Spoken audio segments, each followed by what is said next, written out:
Bad segue.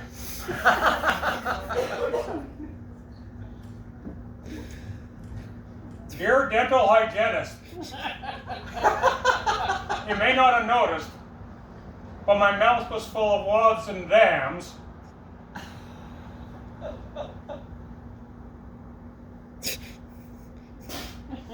Impairing my ability to tell you about my job, weekend plans, and family when you asked about these things.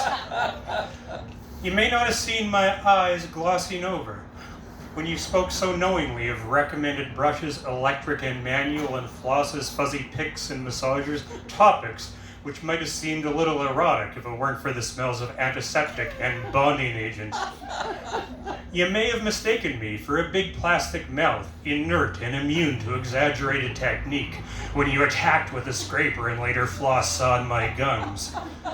You may not have realized that I was conscious and still in the room when you complained to the dentist about my poor compliance, as if I was a bad inmate, which is exactly how I felt.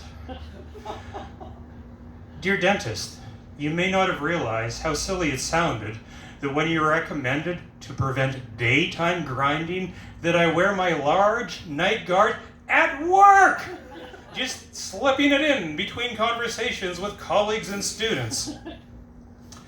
Now, I may lack empathy here. It must be frustrating for you two to witness over our long relationship, my teeth slowly grinding down to nubs despite all your vigilance.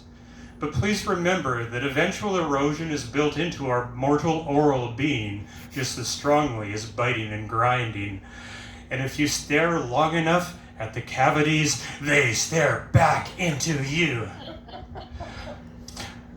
For in time, the planet's breath will cyclone indifferently. The acrylics with the natural fibers and the bits of dust that once were the patients, the good and the bad, and their practitioners. So if we're not all in this together as equals now, we will be soon. So maybe bear this in mind and go a bit easier on this middle-aged patient, open so wide that your sharp tools and words prick at my soul.